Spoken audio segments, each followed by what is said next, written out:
Hello, everybody. Welcome to the morebusiness.com podcast. My name is Raj Khera, and I'm joined today by Dr. Jeff Kaplan, who has just been named Leadership Coach for 2022 in the United States by CEO Today magazine. And we're going to talk about how you get started. Advice that I think you're about to impart is going to apply to people who are managers also, coaching their team members. But let's focus on new coaches who are looking to build their business and aspire to be somebody like Leadership Coach for 2022. So let's talk about that. What is your advice? It starts, this might seem obvious, but it starts with training. Coaching, right? First of all, that word is used pretty loosely these days, but it's not mentoring, it's not counseling, it's not consulting, it's not supervision.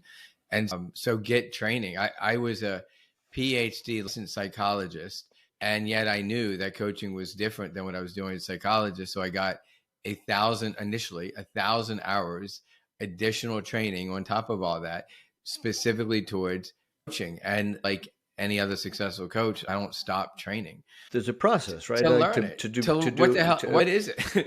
What is coaching, and how do you really do it? And again, because it's not a regulated profession, like there's all kinds of opinions out there, but there are definitely ways to make a difference. And quite frankly, do you want to know if you're doing it right? Are you helping others create sustainable change? Or are they kicking their feet up and having a great conversation that sounds a lot like it would if they were talking to a friend or an acquaintance? If it does, then you're doing it wrong. And if you're making change for 2 weeks and then 3 months, they're the same person they were 3 months prior, then you're doing it wrong. I think a lot of people are called to coaching because it is a transformative experience that you can have and affect on someone else's life and really make them go from point A to point B, where point B is really just making them much more happy and satisfied with all aspects of their life. I've always felt that there's life, there's not a professional life, there's not a business life, it's life, right? One affects the other, it's just like that. So let's keep going with that. What advice do you have for people aside? So get training, get some sort of, do you think a certification would be important? It's helpful. Required? First of all, certification from who, right? I'm a big fan of, International Coach Federation. That's as American Medical Association is to medicine and physicians, ICF is for coaches. There's other associations, particularly large ones in Europe and others. But I think a coach training program that it is accredited, it says that there's some sense of accountability. It says that it meets some certain ethical standards and standards of practice and that kind of thing. So to that end, I think so. And I also think the market, you're trying to build a business coaching, then it certainly helps also provides credibility. But beyond that, let's say that you have the training, right? And then say you're certified. Next big thing I would say, and hire a coach. So hire a coach real quick so you can experience it, right? And so hopefully you're doing that throughout your coach training program as well. But if you don't really understand what it's like to be on the other side, then how the heck are you going to do it for others? Like coach, a lot of newer coaches, they get stuck because they're not sure they're good enough. And I'm like, well, get over it. Make it easy. Say to people like, hey, I'm learning this new skill, and I would love if you'd be willing to give me a little bit of your time. Whatever. I won't charge you or charge you what you think, or if you don't think it's valuable, refund you all your money. I make money an issue. Just get out there and do it, because the more you do it, the more you realize the impact it has, the more confidence that you build. And I think, that's really important too, right? Being coached.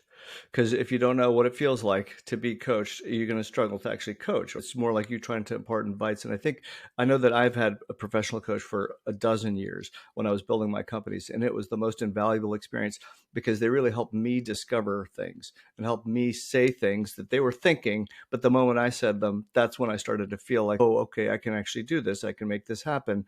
And then I took steps, and then there's accountability and all kinds of ways that the coach in the session would verify that I knew what I was going to do next to actually make that transformation. So it's very important. You're right. Be coached. That's helped me in my coaching now as well. But I don't have a certification though. But I built 3 companies, sold them to public. So maybe I need a certification. I don't know. But there's definitely skill sets. Having been coached for a dozen years, you sort of two things I want to say. One around that, right?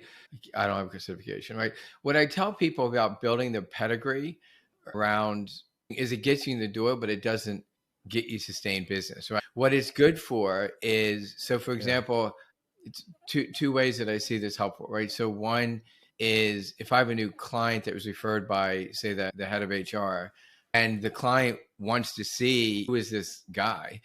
Okay, fine.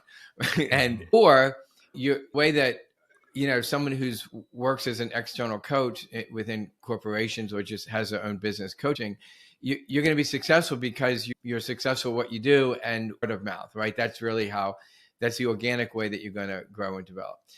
Obviously, supporting it with SEO and things that you're highly skilled at is also helpful to get visibility. But that's not, it's not your credentials that's going to a sustainable thing, right? It is being really good at what you do. And then let's say that somebody wants to hire me and they go to the boss, and then the boss is like, what is this guy? And so it's helpful to say, well, he's credentialed, he's got education, he's got experience, look at these testimonials, all that helps. Yeah. And for me, so it's interesting you say that credentialed. So I think for anybody listening, I think there's a distinction here. The coaching certification is definitely a credential, but then so is, like, they looked at my resume, for example, past CEO of 3 companies, started from scratch, built them, sold them to publicly traded. They could look them up in the stock exchange listings too, who I sold to. And so that, to me, that's my resume, right? That's my credential. So when they look at it, they're like, okay, I understand why you're talking to this guy. And so that's another thing. It's really important what you just said about doing what you do really well. I think someone experiencing a dialogue for whatever it could be, 30 minutes or something. And if you can make somebody realize just in those 30 minutes, like, just be a coach for those 30 minutes, maybe it's an hour, that introductory call, I have found to be really valuable. And I know that when people have that one call with me, they are ready to sign. Yeah. So I think we can particularly as coaches, we can underestimate the value and the scarcity of creating a safe, confidential space with someone who understands your world and isn't going to judge you, but is going to be curious and help you together uncover, right, like different perspectives of how you're viewing things, and then emerges from that solutions, right? Who doesn't say, okay, well, let me tell you about me, right?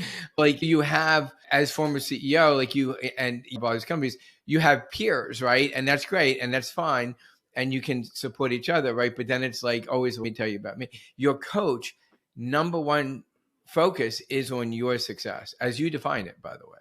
That's right. Yeah.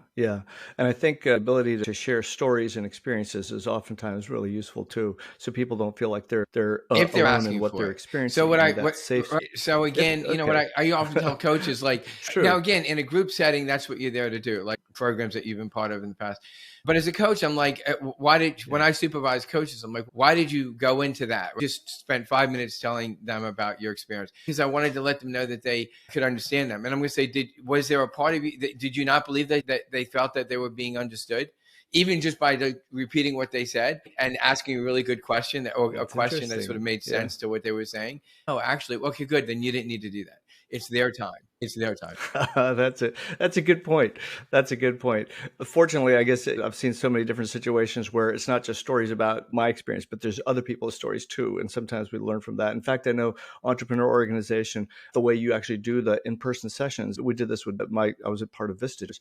You would tell experiences through stories, and it could be through other people, because we learn stories. That's the power of group coaching, right? Which we also do, right? That is a different setup, right? It's a very different set of peers, right? No competition, different industry, in different industries, right? That is extremely powerful. Yeah. Let's talk about this for a second here, because sometimes people may be starting a coaching business and thinking, okay, I want to get clients. How do I find clients? So that's a whole different conversation, a very deep conversation, maybe not something we can cover in just a few minutes, but we'll do another podcast. So you got training, you're certified, you're doing coaching, you're building relationships, other coaches as well, by the way. The next thing I would say is commitment. And I can give you a really quick story of that. So the year was 2001. I was newly trained as a coach, and the International Coach Federation had its annual conference. At the time, they were always held in the US, and there were global conferences. There were people from all over the world. Now they do it regionally. And it was just like, should I go to this conference? Like, I don't have the money. I don't have the time. Time and money are biggest issues. And then I asked myself a simple question. I said, am I a coach or am I not? Right. And I'm like, I'm a coach. Right. And well, if you're a coach, then go where coaches are. And so fast forward, I ended up going, spending the money, getting the time to the conference. So I was along the way, I was asked, I had the opportunity to do a breakout session. So a 90-minute breakout session. And I did it on managing stress, which is some stuff I've done a lot of at the time. And it was like a packed room, people in the hallway. It was like a lot of exposure. This woman came up to me afterwards and she was like, hey, I want to hire a coach. And I was thinking it was going to be a female, but like really resonate with your message. Would you coach me? So we worked together for 9 months. I would tell you that I was like a little terrified, like, oh my God, like she's a coach. She's going to know how terrible I am. Right. Exactly. Imposter syndrome. Like right, it just hits podcast. You, right? Yes, exactly. Yeah. And I was yeah. to say it was successful, right? But remember, because going back to imposter syndrome, it's not about you. And anytime the gremlins of doubt or whatever come up, stop it. It's not about you, right? It's about them. My God, how amazing. Yeah. This person is sharing their thoughts and their feelings and their experiences, and they have hopes for this call and for their life and for their job. And it's just like, wow, what a beautiful space that we get to hang out with. And you're trusting me with this. Like, that is amazing. So stop making it about you. Get out of your head and get back to where the client is. Yeah. Yeah. What is the next step in that process? So we've talked about a couple of things that to be a successful coach. What are the other parts? In terms of building the business, or just in terms of being success, like getting some word? They're connected, Zeph, right? And the successful business is okay. That's how you become a coach. Big one, particularly, and this is true, I think, for almost most, if not all, small businesses. Like, you need to find partnerships, right? So, if you're busy coaching and then running your business and having to knock on doors every day, like that isn't unsustainable, right?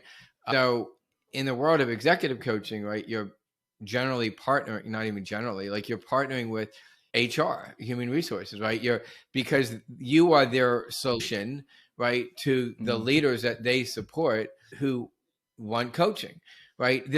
If you're a wellness coach, then I'd say knock on your local gym, right, and say, hey, here's an idea. What if you, as for new memberships, they get 3 free coaching sessions, right? And so there's a win-win for the new member, for the gym, and for you to get exposure, right? Pick a category, and you and I could in seconds come up with different partnerships to form. So that's the other one, is like, and you had talked earlier, Raj, about doing simple sessions with folks. That's great too. Like even us, we have 15 coaches on our bench, and whenever we get a new request for a coach, we always insist on a chemistry meeting, right? Okay, so we have the perfect coach for you, but let's you two do this chemistry meeting, right? And do a sample session is part of it. Then ask any questions that you have about the process and each other, because you're both making a decision about whether this is a good fit. It's not just, does the client think that you'd be a good coach for them, but do I want to work with you? And quite frankly, is coaching is what you need? Now, generally speaking, if you've gotten that far, you've done all the vetting and qualifying, so it's probably gonna fit, but that's important as well. Yeah, I think it's important to know what kind of coaching you want to do. So, there's life coaching. The search term life coaching is searched upon just in the United States alone over 30,000 times per month. It's a lot of people looking for some sort of life coach. But then we start drilling down. And by the way, just the term life coach near me, 11,000 searches per month. There is a very big market for life coaches. So there's nuances, right? You're an executive leadership coach. I am a coach for B2B SaaS companies. I help them grow. That's my niche. And if you start looking at, just as you do keyword research, you can actually see there are people looking for spiritual coaches. There are people looking for life coaching for college students. There's so many variations. So I think one of the other key factors in being successful, not only knowing how to deliver on what the coaching experience is for people, but it's like a niche. You can't be everything to everybody. And that's, I think, one of the biggest. It's true. Business, so when it comes to picking a niche, like it's, be passionate about, and what do you have some knowledge of? And make sure that you're spending your days like continuing to develop on your knowledge. Really quick story on that is, I first got into coaching in like 1999, I thought I was going to be a coach for parents of teenagers. It had been my past life. I did a lot of work with kids, and I wrote the book, doing the online classes. It was like, made sense. What I learned, Raj, parents didn't want to pay for money for them to be more effective parents. They just wanted to send their kids to therapy. There was no market for it. And it just happened to be that I was coaching an executive because I was working with him around some other kind of stuff. And he brought me in as his coach. And then and it just kind of he referred me. It kept going from there. And so in some ways my niche found me, but just to kind of carry it out. So 7 years fast forward, I thought, okay, fine. I have a PhD, understand emotional intelligence, which a lot of is kind of what they're looking for, at least those that come to me. And it's like, I still felt like, talking about the imposter, I still felt like I snuck in. Here I was working with all these executives, and again, fine, I had a PhD, but I didn't grow up in corporate America, and I'm working with these folks in these Fortune 50 companies and Fortune 100 companies. And I went back in 2005 and got my MBA and did it. I feel like it was more of a self-esteem thing. I had to earn my stripes, right? But what it did is it helped me kind of living the executive MBA model, where you're living the same quarters with them every other weekend. Spending all that kind of time, 22 months, I really better understood. Again, they were further below in their career, but I understood. You just understood the world a little bit better. And then obviously I continued to get exposure and experience and that kind of thing. Mm-hmm. So word of mouth is really one of the best ways to build your practice. What would you say to an aspiring coach who wants to get their first get training again? What would claim them? Okay. I know we're running out of time, but another quick story. I did ICF conference that I told you about. It was in Chicago, 2001. And I was among my colleagues, right? New coaches. And I was talking about how easy it is to claim a client. I said, watch. And I turned to the table behind me and I said, can I tell you guys about coaching? Right? Again, 2001. And before you know it, I was kneeling on the ground for 30 minutes. I was talking to them. There was an executive director of a program in Florida. He was we were all interested. And I'm like, at some point I should probably get with my colleagues, right? But it's like, get out of your own way. You make the commitment and make sure the commitment is real. And if the commitment is real, you will figure the rest out. And then you'll hire Raj to help you with SEO. That's certainly something we can help with for sure. And I've got a lot of free stuff online that people can read about life coaching. In fact, if anybody's looking, you can actually type in the word sample life coaching business plan on Google. The very first plan you will see is the one from morebusiness.com. That's a plan I wrote that will help you accelerate your ability to get clients. So in terms of other things that people should know is managing a business. Like, it's not just talking to people. There's a business behind it. You've got to really make sure that you're managing. You got to send bills out. You want to expand it from one-on-one to actually group coaching. And I've heard several coaches say that when you're looking at individual coaching, you have a client for a certain period of time. Whereas when you do it in a group, the group creates a bond. They have a commitment to each other. They don't want to drop out because they value that group. And that can last for many years. That's true. But as maybe because of the psychologist in me, right? The group, I agree 1,000%. In terms of the individual coaching, I get irritated when I see coaches wanting to keep a client forever. Now, it doesn't mean that I don't have long-standing clients that maybe hire me back for different periods of time, but it should be focused. It should be targeted. It should be measured. Like, how are we going to measure results, right? It should be usually it's 6 months, a year. Like, it should, they're not there for you to make sure you can get your next house. Right. Like, you're there to support them. Very good. Thank you so much, Jeff. Coach of the Year 2022 for the United States. It was great having this conversation, and I hope we inspired several aspiring coaches too. Thanks.